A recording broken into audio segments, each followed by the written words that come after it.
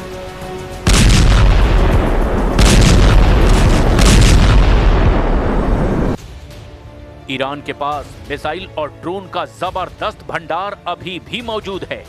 Iran के पास ballistic और hypersonic मिसाइलों की जो रेंज मौजूद है वो इजराइल पर खास तौर से बेहद भारी पड़ सकती है। ईरान के पास मध्य पूर्व में मिसाइलों का सबसे बड़ा और सबसे ज्यादा वैरायटी वाली मिसाइलों का जखीरा है। ताजा अनुमानों के मुताबिक ईरान के पास 3000 से ज्यादा बैलिस्टिक मिसाइलें हैं। हाइपरसोनिक मिसाइल फतह 1 और फतह 2 मिसाइलें हैं। ये ईरान के सबसे आधुनिक हथियार हैं। इनकी गति ध्वनि की गति से भी 13 से 15 गुना ज्यादा है, यानी मैक 13 से लेकर मैक 15 तक है, जिसे इजराइल का मौजूदा कोई भी एयर डिफेंस सिस्टम आसानी से नहीं रोक पाएगा। ईरान की इन मिसाइलों की रेंज लगभग 1400 से 1500 किलोमीटर है। जरा ईरान की लंबी दूरी की मिसाइलों के बारे में भी आप जान लीजिए। ईरान सेजिल मिसाइल 2000 से 2500 किलोमीटर तक मार कर सकती है और इजराइल के किसी भी कोने को अपना निशाना बना सकती है। यह सॉलिड फ्यूल आधारित है, जिसका मतलब यह है कि इसे बहुत कम समय में लॉन्च किया जा सकता है। खुर्रम शहर इसकी मारक क्षमता 2000 किलोमीटर है और ये 1500 किलोग्राम का भारी वॉरहेड ले जा सकती है। सटीक मार करने वाली मिसाइलें खैबर शेखन, जिसकी रेंज 1450 किलोमीटर है और ये अपनी फुर्ती के लिए जानी जाती है, जो दुश्मन के रडार को भी चकमा दे सकती है। ईरान को ड्रोन सुपर पावर माना जाने लगा है। खास तौर से रूस यूक्रेन युद्ध में इसके ड्रोन्स ने शानदार प्रदर्शन किया है। शाहिद 136 इसे कामिकाज़े यानी कि आत्मघाती ड्रोन भी कहा जाता है। यह आकार में छोटा और सस्ता है, लेकिन 2000 से 2500 किलोमीटर की दूरी तक ये अपने टारगेट से टकराकर धमाका कर देता है। मोजर 10 ये ईरान का सबसे उन्नत ड्रोन है, जो 24 घंटे लगातार उड़ान भर सकता है और 300 किलोग्राम तक के बम या फिर मिसाइल ले जा सकता है। इसकी रेंज 2000 किलोमीटर है। शाहिद 107 ये एक नया टोही और हमलावर ड्रोन है, जिसे विशेष रूप से स्वार्म अटैक यानी कि दर्जनों ड्रोन का एक साथ हमला करने के लिए डिजाइन किया गया है। ईरान की क्रूज मिसाइलें पावे बेहद खतरनाक मानी जाती हैं, जो 1650 किलोमीटर तक मार कर सकती है और बहुत कम ऊंचाई पर उड़कर रडार से बच भी सकती है।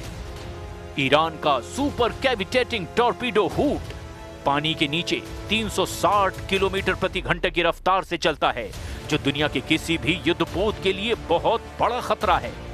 ईरान ने अपना खुद का पावर 373 विकसित किया है और दावा है कि ये रूस के S-300 से भी बेहतर है।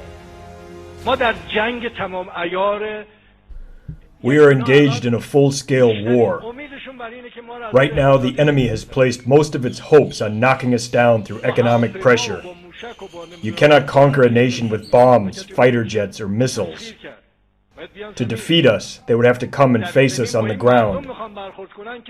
And if they were to confront this nation on the ground, if we remain determined, united, and committed to working together to make our country proud, it would be impossible for them to bring Iran to its knees.